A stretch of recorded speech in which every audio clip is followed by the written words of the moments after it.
The Genuine Article. Discussion and commentary based on articles from JACC.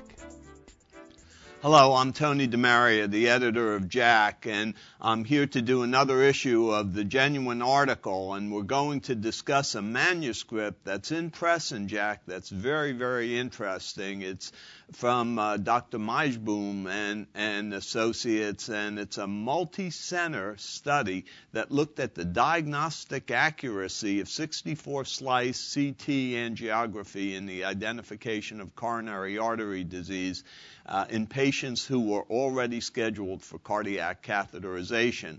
And to help discuss this case is Dr. Steve Nissen. Couldn't think of anyone better. And Steve wrote a very, very nice editorial on the study, and one that really sets CT angiography in proper perspective.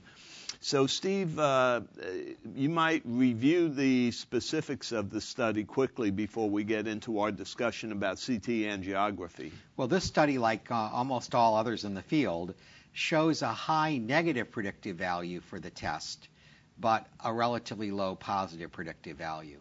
So CT angiography appears to be effective at ruling out disease, but when you see disease, the disease may or may not be there. This raises a lot of concerns about application.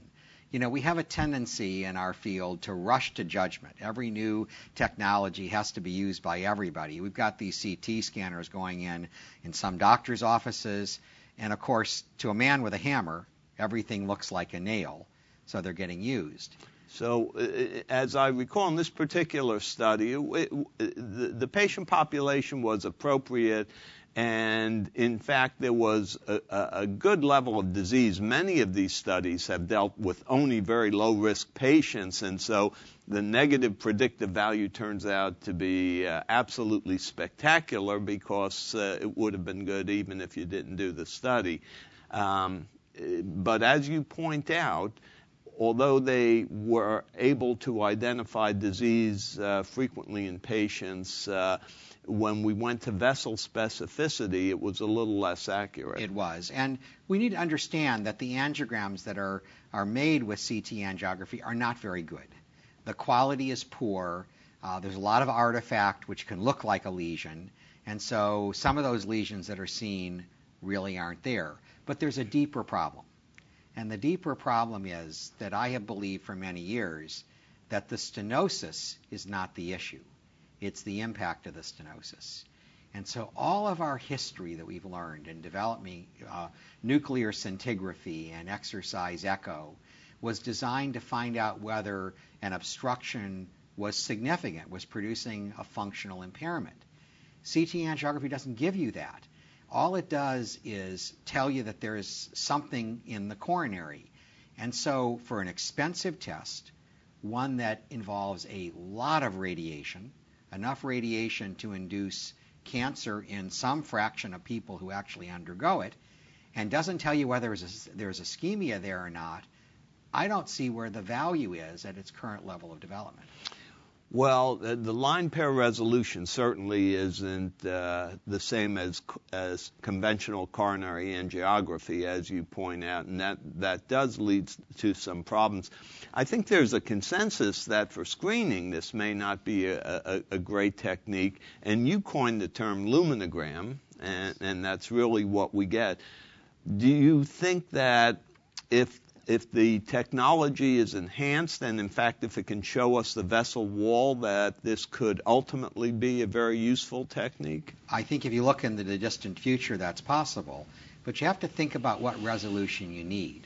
The lesions that we're looking at in the vessel wall are measured in microns, not in centimeters. And, something which has a resolution of, half a centimeter or something like that, it's just, these are really crude, half a millimeter, excuse me. These are very, very crude techniques. And so I think that we're a long way from having the precision that we need to actually look at plaques in the wall of the artery.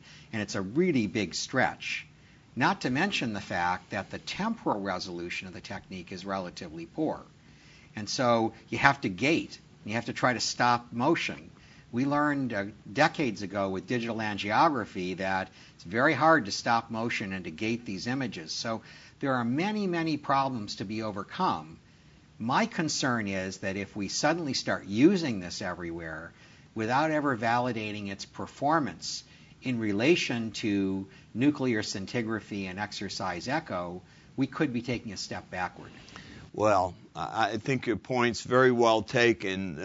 Hopefully in the future, CT angiography will increase in resolution, temporal and spatial, and perhaps show us the vessel wall. For now, I think this very well done manuscript in JACC points out that there are still limitations to the generalized approach using CT angiography, and we ought to await further developments. For the Genuine Article, I'm Tony DeMaria.